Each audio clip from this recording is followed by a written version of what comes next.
Welcome to 50/50 Books, the book review podcast where the books are split in two, and figuring out just what is going on is always a toss-up. I'm Taylor. And I'm Jonathan. This episode we're reading Katabasis by R.F. Kuang, stopping just before chapter 18. All right, Taylor, this has been a very long first half. Mm-hmm. How are we feeling about it so far? I'm certainly using my brain to read this book. But I don't hate it so far. It's involving a lot of the things I love, which is some philosophy, some religion, some death. So I'm having a pretty good time. Yeah, I think I'm feeling pretty similarly. It is long, like I mentioned, but I haven't felt bad about that. I feel like I've been able to get through it. I think the first few chapters of the book, they are especially brainy. Mm-hmm. There's like a lot of reference to existing works of, I think, both fact and fiction, at least in our world. And I guess having familiarity with some of them doesn't exactly feel helpful still, because you're just like getting a lot of explanation. So I'm like, oh, like I really have to I have to get through all of this stuff to get through to story. And so that it feels like it takes some work, but it doesn't. I'll be interested to see how I feel at the end about how long the entire book is. I don't think having all that stuff is taking away. I think it's like good world building in a sense, but it is like a lot. Yeah. Yeah, I think it makes sense so far because we're in academia for Alice, especially when we learn Alice can't really forget things, for her to kind of, in this, that is her POV, to explain what is happening. Exactly. It also makes the book very self-contained. You don't have to know everything beforehand to understand what is going on. I think that's a major benefit because it is referring to all of these things that exist and introducing them in a way where Orpheus and Dante's Inferno, all of these things are works of reality, and they refer to those folks as scholars, right? I think it's fun if you know it already, and it's helpful if you don't. You get the full setup, which prevents it, I think, from being inaccessible, right? You're saying, yeah, you mentioned it's academic. I don't think this is necessarily just for an academic crowd, though I certainly think there's a major benefit if you are with some of the things that the book is about. But I think the author is doing a good job of giving you what you need. Yeah, I agree. The only thing is so far, I think the balance between theory, I guess, and magic, and Alice and Peter as characters, I think it's balanced so far. We do get chapters where it's just Alice and Peter interacting as normal humans. Right. So I think it's working so far. It'll be interesting to see how that might shift later, because to your point, the beginning is really heavy with references and theory and the preparation of the journey, right? But we're in it now, so how much do we need to explain things as we go on? I also think there's a concern I have about the shift more towards the characters, in that I actually thought I would like the referencing part less, and I even have some notes in my notes that are I think this is too much. I could tell there were some moments when I was reading all of that background info where I was I think this maybe is too much. Mm-hmm. In hindsight, I actually like it a lot. What I'm finding I'm not liking as much is actually some of the character focused plot. Oh. And so since we're about to, I think, be almost entirely in that zone in the second half, at least until we start hitting some resolution points, I'm concerned that I may not like it as much when we get there, but I guess we'll see. Interesting. Okay. Yeah, I think I'm more into the world that's being set up and sort of the circles of hell thing. And there's parts of that where I'm still feeling iffy too, but I am just I don't want to say I'm not invested in Alice and Peter. I think I am, but I just think there's some story points where I'm I don't know if I believe this setup, or if I'm just into what path is going on here. I don't know. We'll certainly get into some of those things as we get into the content, but that's just it's not an active criticism at the moment. I am just concerned for the second half on those things. That's fair, yeah. But speaking of characters, what do you think about their likability, I guess? I think in many ways I relate to some of the things Alice is thinking about, especially having spent some time in academic contexts. I feel warmth towards her for that. There's a lot of things maybe I don't feel warmth towards these characters for, especially like uh some of the actions that they take in order to accomplish their research. Certainly the ways in which they like play into negative academic culture. And like Alice, I think Alice and Peter are both a little bit assholes, right? Like the way Alice talks about her peers, the way she kind of sees navigating the space is like it's a bit like opportunist, right? Mm-hmm. Especially like because of what they are doing here is certainly an opportunist action. And I think with Peter, right, you're made to dislike him a little bit by Alice's perspective of Peter being this like privileged guy who doesn't have to like work extra hard. He's like allowed to be flaky. He's kind of allowed to be imperfect and still succeed. Though I guess I would say to not a fault of his own, but to the fault of everyone else that's allowed to exist. But then Peter also like plays the one up game and like is a grad student in bad ways too. So there's just like a lot to dislike about them for sure. Right. I bring this up because oddly enough, I've been getting back into The Magicians by Lev Grossman. Not that I've read it again because I can't muster the energy. I'm going to try though. But one review you always see, and I think you'll probably see it for this book too, is people don't like the main characters, right? Like they're assholes, they're not good people. How are they the protagonists? And I think that's so we've probably talked about this before, I feel like. But that idea that like the protagonist has to be like morally just and like a good person. Yeah. I think we're in a storytelling era of heroes still. Yeah. I think this probably is a cyclical thing in literature anyway, but I do think you're right. I think we look for moral justness, and I think we look for heroes and success, and therefore we need to like the character so we can support them, right? Mm-hmm. I think maybe I brought this up if we have talked about this before. It kind of is the Dear Evan Hansen effect of like, oh, hot take, like Evan Hansen is a villain, and like in my head I'm like, that's not a hot take. Like I think Evan Hansen's supposed to be a bit villainous, Right. and like that doesn't excuse having some connection, sympathy, empathy for the character that is being presented to you. It is, I think, instead supposed to be challenging. And I don't think people are looking for challenging in literature as much as once upon a time, because now literature and media in general is for pleasant entertainment more so than it is to be intellectual or be challenging in that way. Right. I think we also talked about this a bit with The Midnight Library. Not that the main character was like a bad person, but like that idea that the main character had to be exactly like you. Like you didn't have the empathy to understand somebody else's situation or like what they had to do within the book. Right. Oddly enough, that came up in The Midnight Library. It also probably came up when we talked about The Catcher in the Rye with Holden. Oh, right. Because he probably gets a lot of that too. Right, because he's like seen as like the whiny character. Yeah, we definitely did. But yeah, in this, to some of the points you mentioned before, Alice and Peter, not good people. Like they're falling into a bad system that makes them kind of assholes. I would say Alice more than Peter, but to your point, we're only seeing Peter through Alice's lens. So who knows what he's really like. But yeah, they're basically being used to reflect their environment, right? So there's purpose to having them be bad people.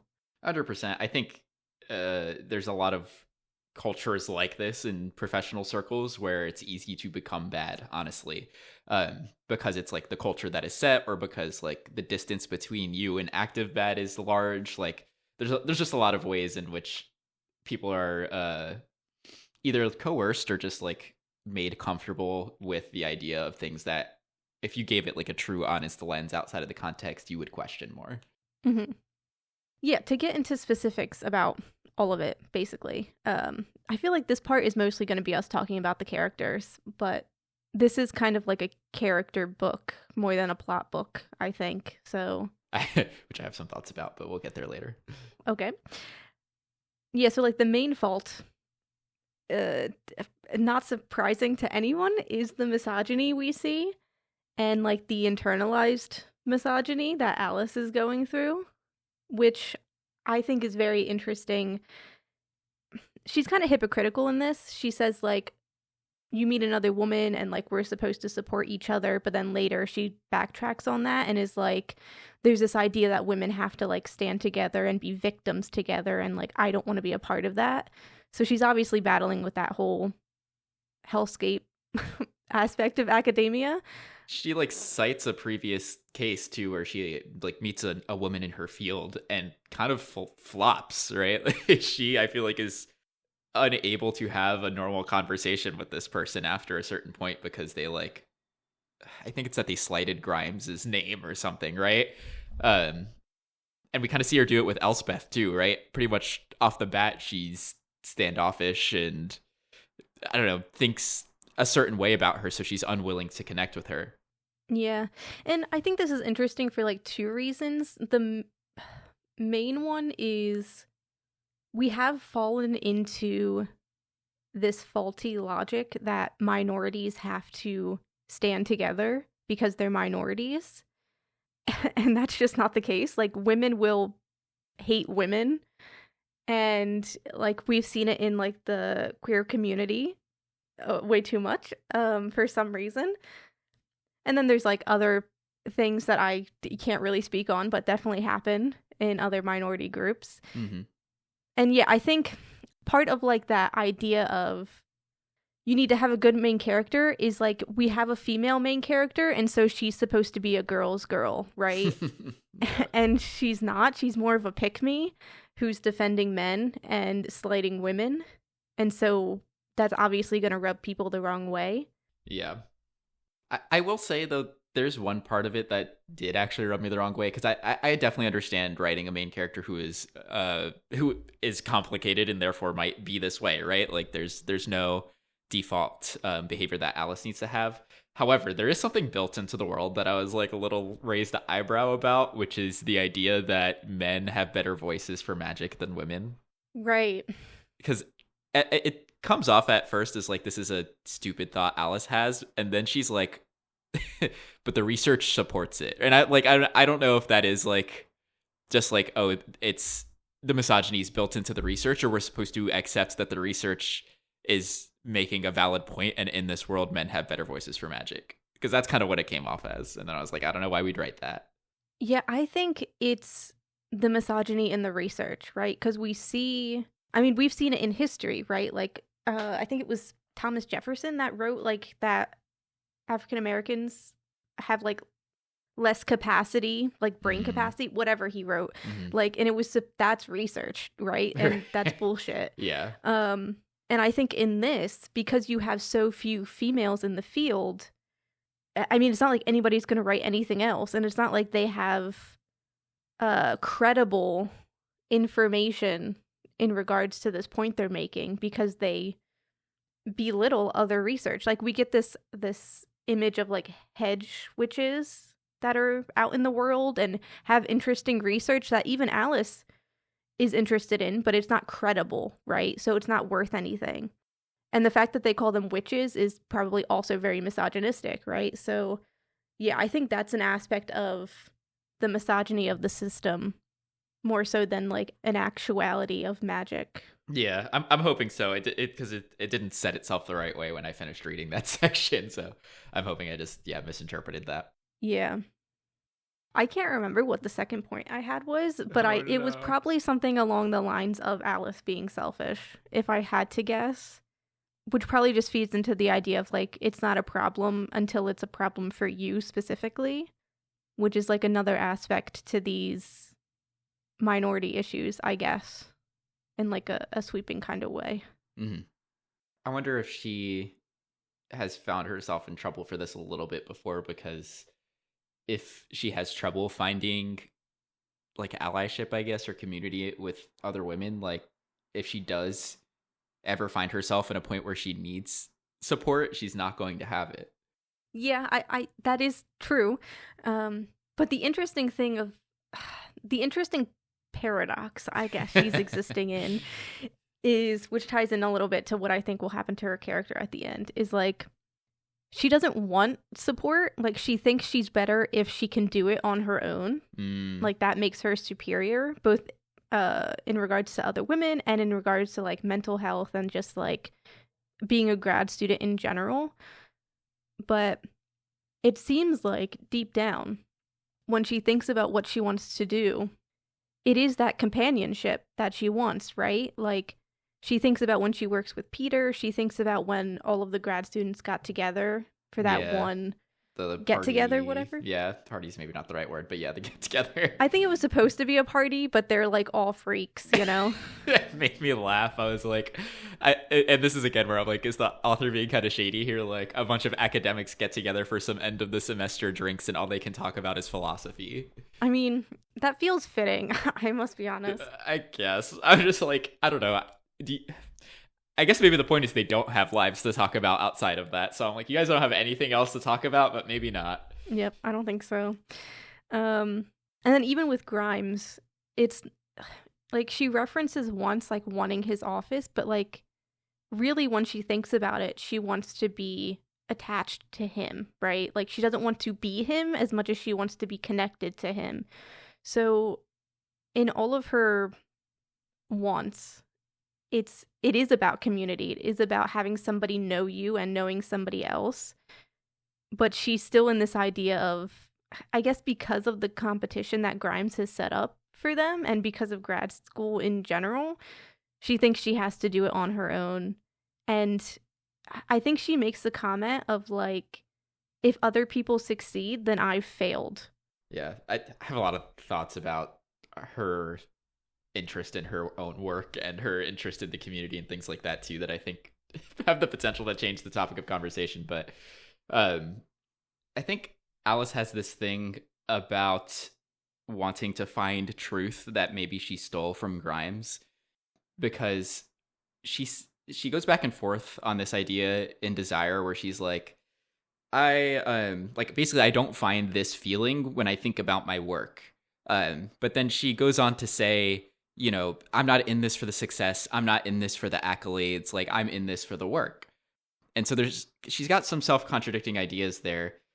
I think at the end of the day, she's so tied to Grimes because, and like it's tied to her seeing him on a pedestal too, right? Like she's so tied to him and that image of him because she does want that. Like, I think she does want accolades. She wants to be the next Grimes. And so that's why she needs so badly to bring him back. She needs his approval. And like, the fact that everyone else sees him in a negative light, quite frankly, like doesn't faze her because she needs to maintain that image. Like it doesn't affect her perception is what I should say. It does faze her, but she needs to maintain that image of him because that is the image she plans on taking. So I think that maybe diverged a little bit from the conversation of her like ignoring other people or not wanting community, or therefore then wanting community and not acknowledging it. But I think that's like the source of some of her I was gonna say misbehavior, but that's not the word. But just like the why she doesn't go for the community angle is like she has like a very one track mind about what she is going for and a misunderstanding of why she is doing it. Mm. No, I think it does fit. Like playing into like the desire aspect of it, because she desires something so almost pure in thought, like the truth to what you're speaking of, like magic in general, like her desire being something like that makes her feel superior to bodily desire, right? Like, we can talk about this more because we said we weren't going to talk about this in the first part, but like there is a lot of instances where she belittles bodily desires of all kinds and wants to just be like a pure mind, and she feels like she's superior because she's achieving that. Like the fact that she is pure magic, like literally has a pentagram on her skin, yeah. It makes her feel like above human. That's such a good point, because that's how she talks about that too, right? Of like she was selected by Grimes, like her god, you know, to be their Jesus by being tattooed with this magic that makes her kind of superhuman. Yeah. So yeah, she's willing to grasp at anything. It was grad school, it was Grimes, it was the chance to have this magic done on her. It was going to hell, like whatever the next step to kind of just keep climbing.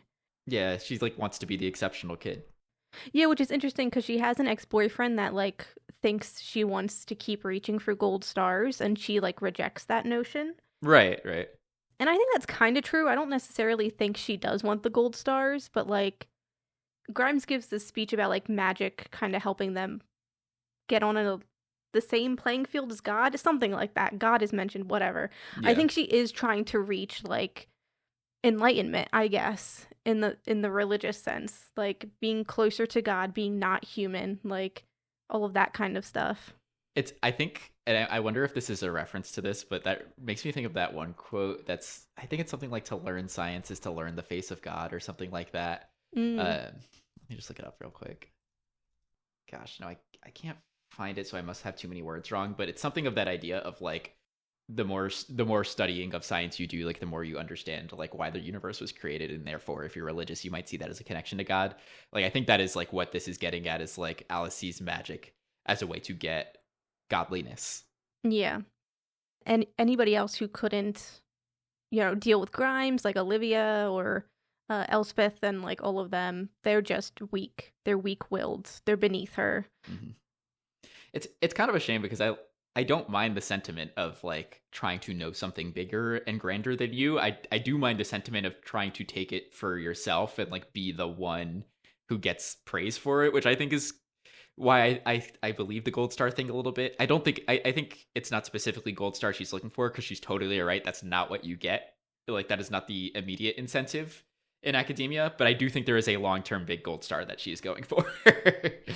And I think that's connected to this, what the feeling of godliness, and then the feeling of like, I want to say respect in the community, but like at least respect for her brain, because I don't know if she's seeking social respect, Yeah, I think that taps into like what her and Peter had, like that want to be known by somebody. This was a very rambling road of us just saying Alice is kind of an asshole, but it's understandable why she's an asshole. Yeah, I guess so. We certainly know how she got here. Yeah, Peter I think is the more interesting of the two right now, because we don't really know him. Yeah.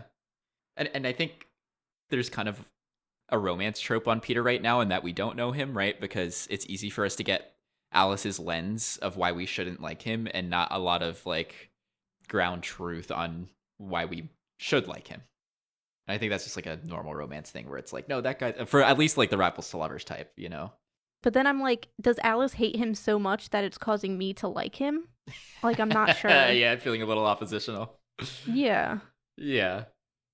I guess I think the most interesting thing about Peter that we're not going to know, because Alice is so protective of Grimes, I guess, is why Peter doesn't like Grimes, right? Like, that is the big mystery of this book so far. He does seem to hold some disdain for Grimes and for Alice, who acts in a similar manner. Or at least he judges her for it, especially after the whole Apple situation. Yeah. But yeah, it would be, I guess, it would be interesting to see if he feels like he's superior because he's no longer listening to Grimes. Yeah, like he's broken free, so he's like, yeah, he's enlightened. Yeah. Yeah. Can we talk about the Apple thing more too? We can talk about, we're kind of all over the place within this conversation. But yeah, let's talk about the Apple thing. You get this scene where she looks in Peter's notebook and sees that he had done some looking into organic exchange. And so she suspects that he's here to use her body for that, to get Grimes back. So I think maybe the reason her brain goes so quickly to he's going to sacrifice me. I mean, I think there's a couple of things. One is that she sees her as I've said before, it's kind of future Grimes. So I think she could be like, oh yeah, like he would trade me for him, because she like sees them as like close together, right? But I think part of it could be this idea of like she has a lot higher value on human life, and it's because of her own life, right? That would bring her brain to that first of like, oh, if he wants organic exchange and he's here, he's clearly here to kill me, someone who's on their up and up and important. Mm-hmm. I guess I was like trying to find reasons for why she reacted the way, because I'm going to be honest, this Weaver girl scene was my least favorite one in the book, and not just because I thought it was like a difficult situation. I really didn't like the setup or anything. Like I had to really try to understand why Alice even subconsciously would grab the wrong apple, the green apple, right? Mm-hmm. Because to me, when they said it, right, they had the conversation beforehand. The way the Weaver girl sets it up, it really seems like both grabbing the green or both grabbing the red apple is the only answer, right? Like there's not, I don't really think there's a great deal of benefit to the remaining answers. I guess if your distrust is really that high, which I think is what it's trying to play on, then maybe. There's like no reason for Alice to decide in this moment that like this is where we're going to make the judgment on trust. It's only, I guess, because the Weaver Girl is making them do so. There's no reason they couldn't have both grabbed the red apple and then her still dropped him, right? So I think I was just having trouble understanding what this subconscious grabbing of the green apple was about. And like, to me, it felt like a little bit of a cheap setup. I'd be curious if you have an argument against that, but getting her to grab this apple in this context, it just didn't make any sense to me with the information we had. Like, it devolved really quickly. Yeah, at first I wasn't about it. I do think like the idea of the exchange is like a little, it was supposed to bring that doubt in so that the Weaver Girl scene would work. So maybe it's a little forced, I don't know, but I think it's whatever. It does make sense for Alice's character, I suppose. Yeah. I think it's difficult. This is maybe another thing we deal with, especially in fantasy writing. It's easy for us to judge Alice from a human perspective, but Alice is not human anymore. Her mind is just too loud, and she just didn't realize what she was doing. I do think that is the truth. Which I think is supposed to be part of this, like, I didn't even realize I grabbed the green apple. I think if anything, the Weaver Girl is seeking out situations like this. Like, I don't think she is influencing, but I think she can look at them and be like, yep, that girl's going to choose the wrong apple, you know? Like, let me go ask them. Yeah. Yeah, I could see that for sure. The soul exchange is also confusing to me because, like, I don't know what its purpose is other than to cause this rift. Like, I mean, this is another romance trope, right? Like, there's withheld information, there's some secret thing, overheard, in this case, overread, you know? The classic thing of there's not enough context and, the main character gets really upset and does something stupid about it.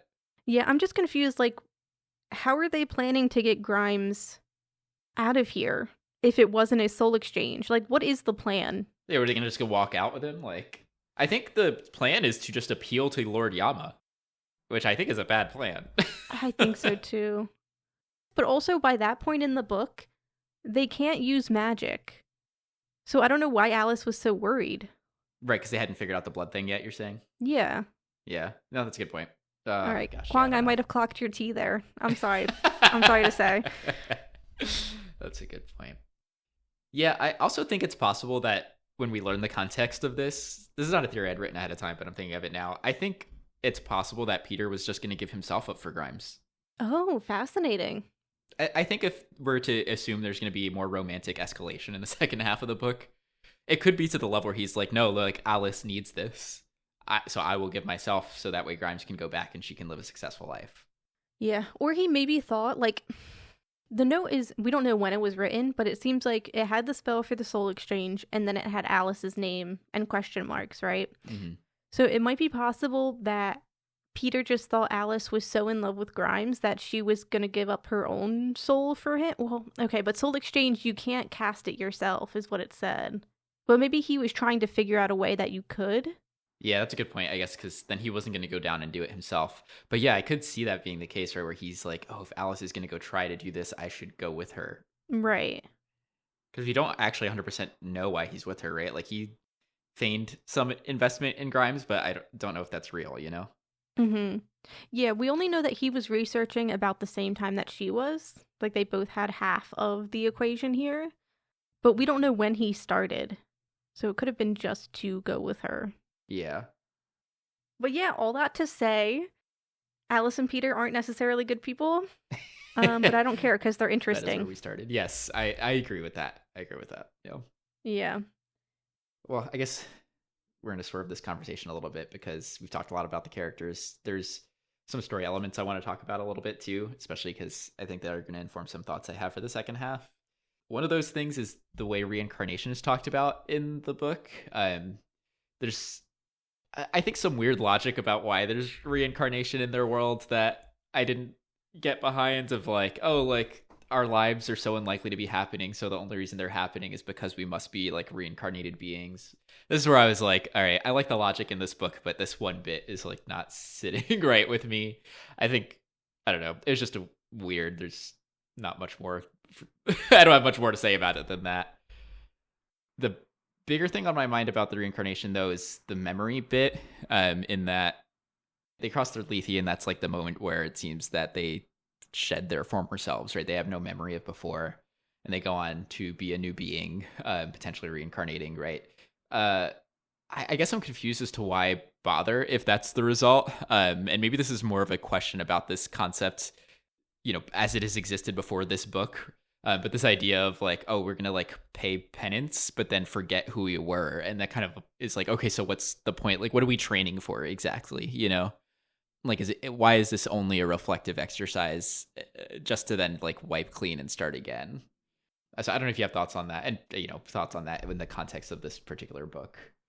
I think for this, I saw it kind of as like you're partially cleansing your soul by reflection, I guess. Like hell is a reflection, and you kind of have to confront it before you can properly move on. And even if you don't remember that, like the aspects of your soul that were you will remember it. Yeah, I think it feels like a little what's the point is all. I guess I can see it as like, okay, in order to get to reincarnation, you have to do some effectively purification, right? Like you have to you have to ready your soul, even if the memories are going to go away either way. Kind of like, yeah, balance the scales or whatever. I think it's also funny how greatly a lot of these courts are just traps, as opposed to like, I guess in a way they're tests, but like they're not really like, they're certainly not fire and brimstone punishment, right? Like they're earning your way through that thing by like figuring out some, I don't know, some logic, some task, something brainy in order to get to the next thing. Like desire sounds like you literally just have to leave it, right? But like, why would a lot of these people leave it? Because they're like living their best lives while they're there, So I think it's just, I think maybe this, I don't want to say this.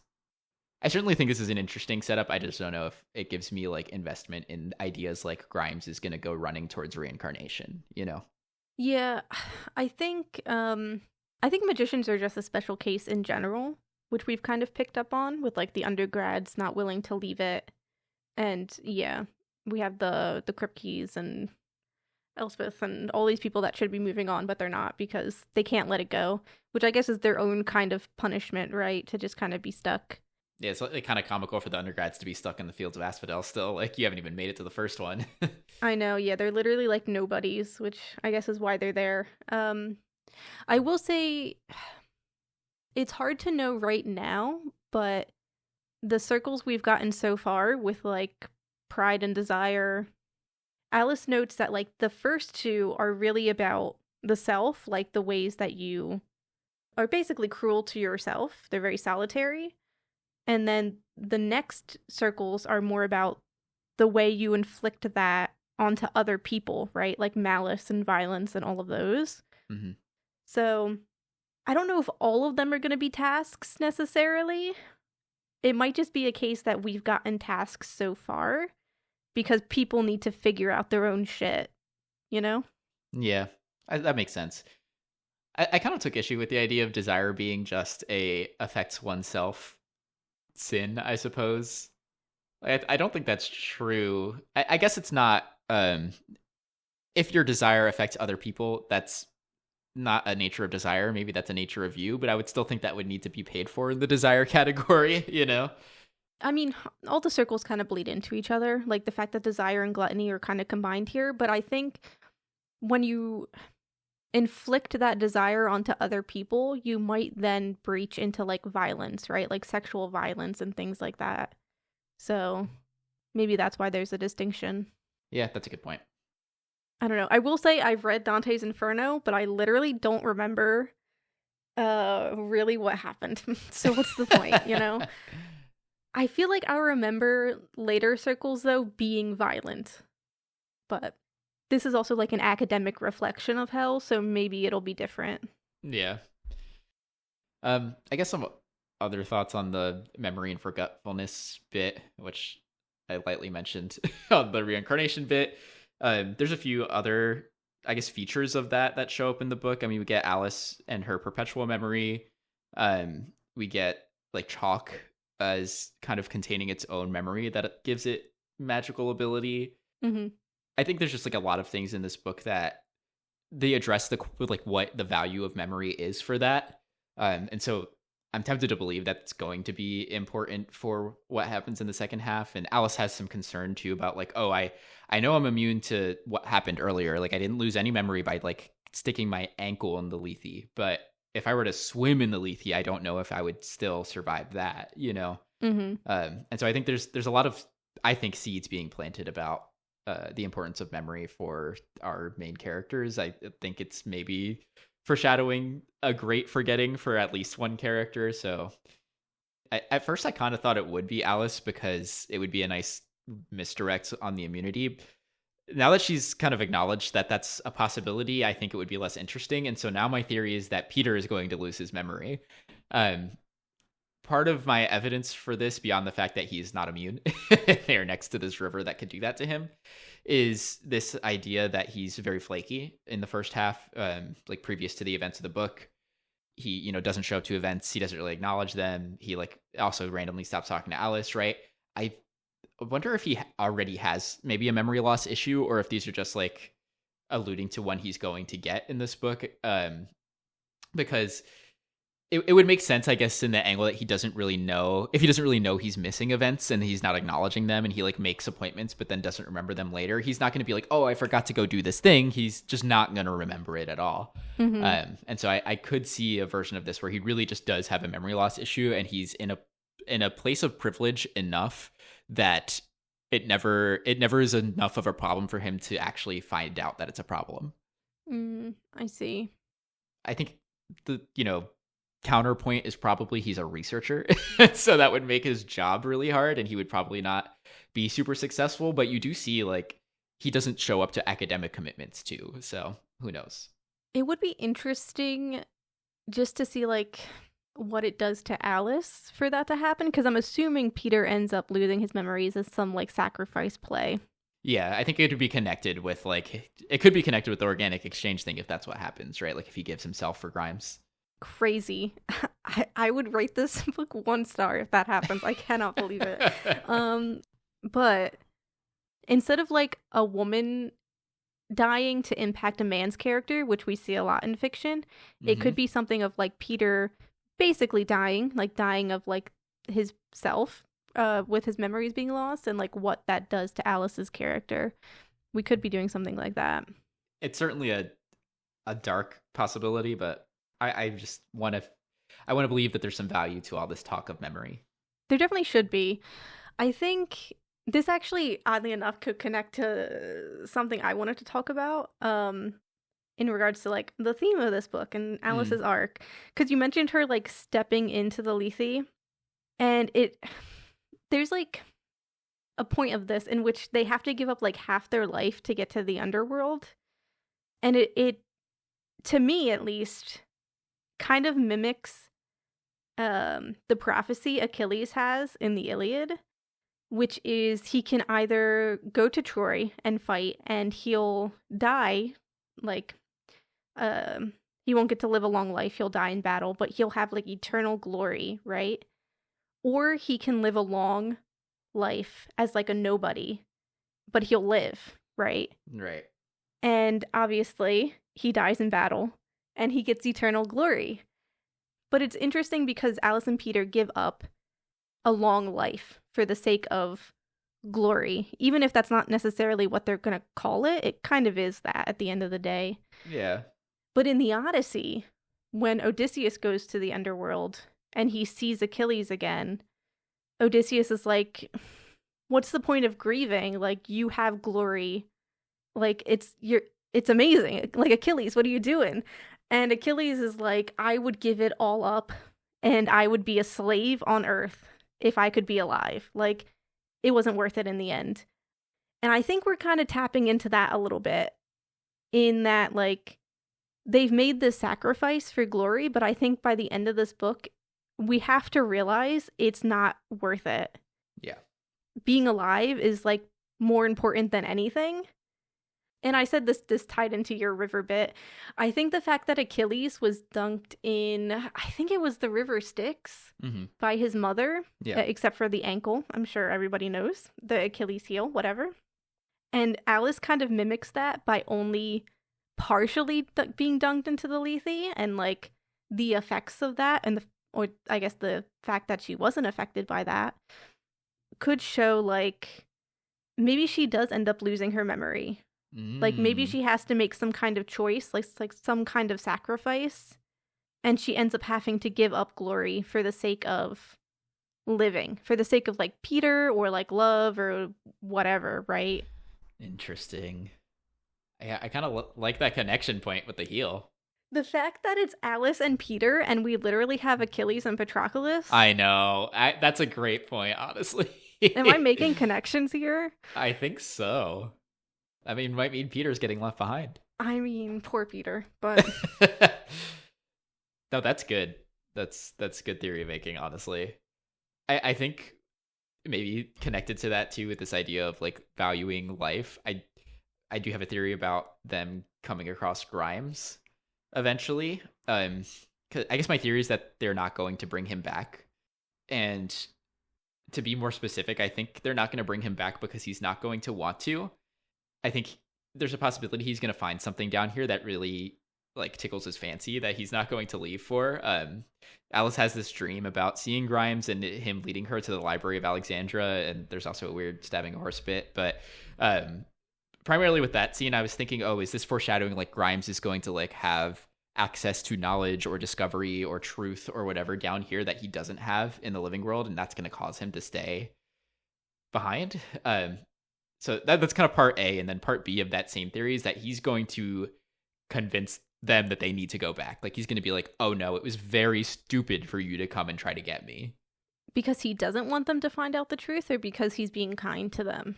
Because he doesn't want it and he's judgmental. Like that's kind of my angle. Like he's going to be like, why would you come and get me? Like if I wanted to come back, I would have figured it out myself. I see. So like, yeah, just kind of an asshole. So he'll just be like, that was a waste of many years of life.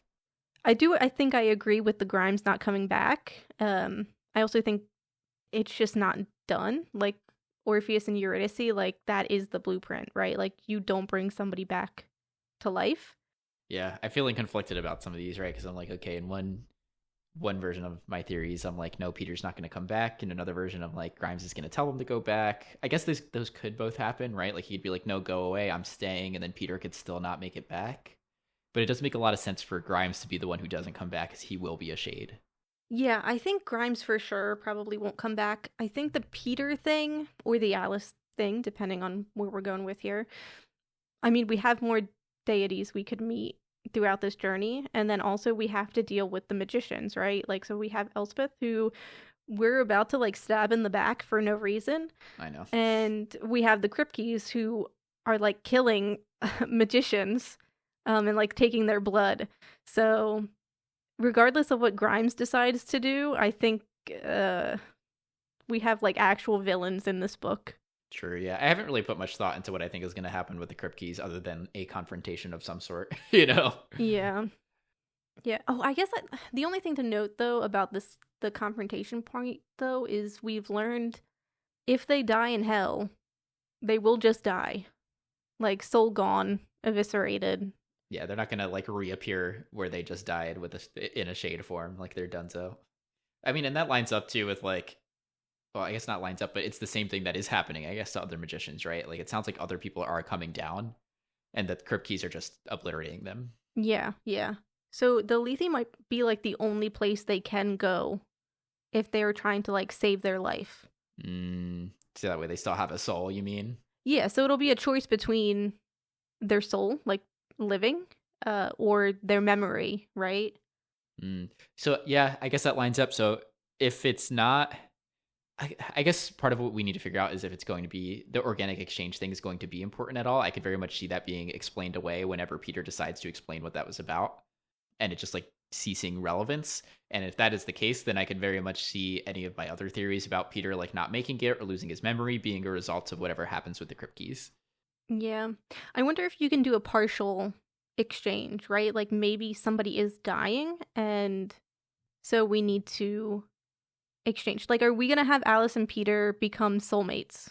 Yeah, I guess they've given up life. They haven't given up soul, right? Mm-hmm. It's possible. But then again, that necessitates the spell being cast by the person that's giving their soul away, which doesn't seem possible based on what Alice said. Right. But also maybe Elspeth or Grimes or somebody else helps them. True. And then that would also play into Alice's arc of like wanting to know somebody and wanting to be known by somebody. Because then it'll be in not just mind, but also in soul. Oh, yeah. It's as deep as it gets. Yeah. I feel like that's everything to talk about. Yeah. Other than the big conversation we dodged about academia and hell. Yes. So there will be plenty to talk about in part 2 for sure. Yeah. So obviously, if you have your own thoughts and theories, all of our socials are in the description. And then there's also comments on things like Spotify and YouTube. And it would help a lot if you rated us or reviewed us wherever you listen to podcasts. Preferably those 5 stars too. Yes. And then any like, subscribe, all that stuff is very helpful as well. Yes. And I guess that's it, right? That's it. Thank you for listening. Bye-bye.